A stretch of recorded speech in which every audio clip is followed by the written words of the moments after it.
Assalamualaikum warahmatullahi wabarakatuh.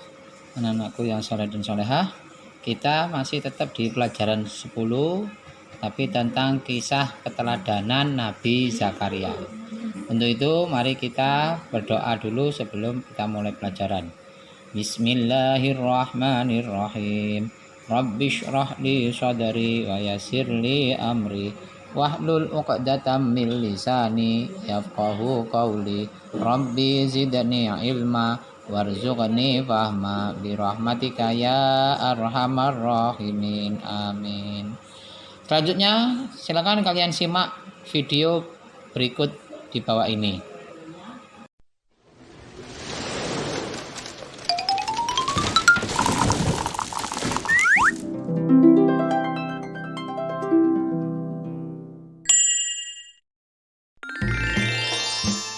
Kisah dalam Al-Quran.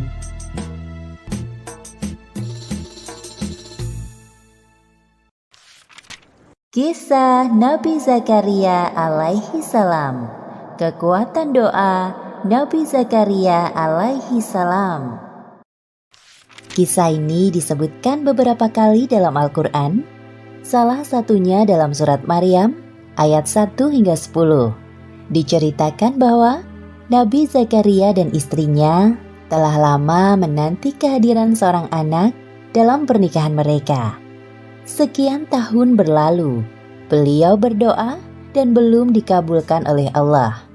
Meskipun begitu, Nabi Zakaria tidak berputus asa. Nabi Zakaria menikah dengan istrinya pada usia 30 tahun, sedangkan istrinya 20 tahun. Mereka berdua sangat mendambakan kehadiran seorang anak. Wahai istriku, semoga kita segera diberikan keturunan. Aku sangat mendambakan kehadiran seorang anak dalam kehidupan kita. Aku juga menginginkan hal yang sama, wahai suamiku. Kita harus berdoa dengan khusyuk agar Allah mengabulkan permintaan kita. Semoga Allah mengabulkan doa kita. Amin. Setiap hari, Nabi Zakaria dan istrinya selalu memohon kepada Allah agar diberikan keturunan. Ya Allah, Tuhan Maha Pengasih dan Penyayang, hamba mohon karuniakanlah kami seorang anak dari keturunanku, agar kelak anak itu dapat meneruskan perjuanganku. Sekian tahun menanti, belum ada tanda-tanda sang istri hamil. Ternyata istri Nabi Zakaria adalah seorang mandul. Artinya tidak bisa memiliki anak. Aku tidak bisa memiliki seorang anak, wahai suamiku. Sekarang usiaku mulai menua. Bersabarlah wahai istriku, kita harus tetap berdoa kepada Allah. Aku yakin Allah memiliki rencana yang lebih baik dari rencana kita. Iya suamiku, aku akan terus berdoa. Meskipun doanya belum dikabulkan Allah, Nabi Zakaria tidak putus asa. Beliau terus berdoa dan selalu berprasangka baik kepada Allah. Doanya selalu sama, yaitu meminta agar diberikan keturunan. Tahun demi tahun berlalu sangat cepat. Nabi Zakaria dan istrinya menjalani kehidupan dengan penuh kesabaran dan keikhlasan. Meski tenaga untuk beraktivitas semakin menurun, tidak menyurutkan semangat beliau dalam berdakwah kepada kaumnya. Seperti yang disebutkan dalam Al-Quran, surat Maryam ayat 4. Ia berkata, "Ya Tuhanku, sesungguhnya tulangku telah lemah, dan kepalaku telah dipenuhi uban, dan aku belum pernah kecewa dalam berdoa kepada Engkau, ya Tuhanku." Nabi Zakaria menguasai banyak bidang keilmuan. Maka dari itu, beliau sangat menginginkan seorang anak untuk mewarisi keilmuan yang dimilikinya. Seperti yang disebutkan dalam Al-Quran, surat Maryam ayat 5 hingga 6. Dan sesungguhnya aku khawatir terhadap mawaliku sepeninggalku, sedang istriku adalah seorang yang mandul. Maka anugerahilah aku dari sisi Engkau seorang putra yang akan mewarisi aku. Nabi Zakaria adalah paman dari Maryam. Istri Nabi Zakaria dan ibunda Maryam adalah kakak beradik. ibunda Maryam bernama Hannah, sedangkan ayahnya bernama Imron. Kisah keluarga Imron dijadikan sebagai salah satu nama surat dalam Al-Quran, yaitu Surat Ali Imron. Pada saat Maryam masih dalam kandungan, Imron dan Hannah telah bernazar kepada Allah untuk menyerahkan anaknya kelak menjadi orang yang taat kepadanya. Namun, sang ayah yaitu Imron meninggal saat Maryam masih berada dalam kandungan ibunya. Setelah Maryam lahir dan dapat mulai berpikir, Hannah menyerahkan Maryam kecil dalam pengasuhan Nabi Zakaria. Pada suatu hari, Nabi Zakaria menemui Maryam remaja sedang duduk di mihrabnya.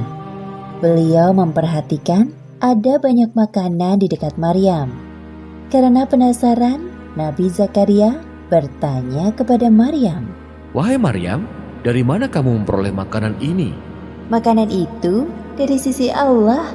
Sesungguhnya Allah memberi rejeki kepada siapa saja yang dikehendakinya tanpa hisab." Nabi Zakaria terkejut mendengar jawaban dari Maryam. Dari peristiwa itu, timbul semangat besar dalam diri Nabi Zakaria. Sesampainya di rumah, dalam mihrabnya, beliau beribadah sambil menangis dan berdoa dengan suara merendah. "Ya Allah, berilah aku dari sisi Engkau seorang anak yang baik. Sesungguhnya Engkau Maha Pendengar doa." Belum sampai Nabi Zakaria menyelesaikan ibadahnya, Allah mengabulkan doanya lewat perantara malaikat Jibril. Sesungguhnya Allah menyuruhku untuk menyampaikan kepadamu sebuah kabar gembira. "Apa itu, wahai Jibril?" Atas kesabaranmu dalam berdoa, Allah mengabulkan permintaanmu dengan balasan berkali-kali lipat. Pertama, Allah akan memberikanmu keturunan seorang anak laki-laki. Kedua, Allah memberikan nama Yahya kepadanya, yang mana belum ada seorang pun yang memiliki nama serupa. Ketiga, kelak dia akan menjadi orang yang membenarkan kedatangan Isa alaihissalam. Keempat, dia seorang panutan. Kelima, dia tumbuh menjadi orang yang pandai menjaga diri dari zina. Keenam, Yahya dewasa akan menjadi seorang nabi sama sepertimu. Ya Allah, bagaimana mungkin aku bisa mendapatkan seorang anak, padahal aku sudah tua dan istriku seorang yang mandul. Demikianlah Allah berbuat apa yang Dia kehendakinya. Kalau begitu, beri aku sebuah tanda bahwa istriku telah mengandung. Allah berfirman, tandanya bagimu, kamu tidak dapat berkata-kata dengan manusia selama 3 hari kecuali dengan isyarat. Dan sebutlah nama Tuhanmu sebanyak-banyaknya, serta bertasbihlah di waktu petang dan pagi hari. Alhamdulillah wa syukurillah. Segala puji bagi Allah atas segala karunia yang Engkau berikan kepadaku, ya Allah. Kemudian beliau segera mengabarkan kepada istrinya. Wahai istriku, kita akan punya anak. Hah? Benarkah itu, wahai suamiku? Aku akan mengandung seorang anak. Iya benar, seorang anak laki-laki bernama Yahya. Allah telah mengabulkan doa kita selama berpuluh-puluh tahun. Alhamdulillahirabbil alamin. Terima kasih ya Allah. Seperti yang disebutkan dalam Al-Quran, Surat Al-Anbiya ayat 90. Maka kami memperkenankan doanya dan menganugerahkan kepadanya Yahya, dan kami jadikan istrinya dapat mengandung.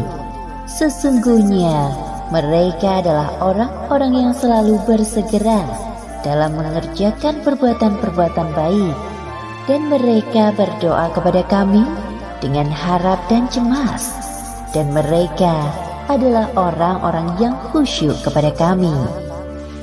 Demikianlah akhir kisah kekuatan doa Nabi Zakaria dalam meminta keturunan. Hikmah yang dapat kita ambil dari kisah ini: pertama, jangan pernah berputus asa dalam berdoa. Kedua, ketika kita meminta sesuatu kepada Allah, harus sabar dan konsisten. Pada saatnya, Allah akan mengabulkannya. lebih dari yang kita harapkan. Ketiga, kisah Nabi Zakaria ini membuktikan kepada kita bahwa kekuasaan Allah tidak terbatas. Seperti kisah istri Nabi Zakaria yang mengandung seorang anak di usianya yang sudah tua. Suatu hal yang mustahil terjadi pada manusia biasa. Namun, saat Allah berkehendak hal itu terjadi, maka terjadilah. Wallahualam bishawab. Assalamualaikum. Kalau teman-teman belum subscribe, yuk klik tombol subscribe warna merah. Gratis loh. Jangan lupa klik juga gambar lonceng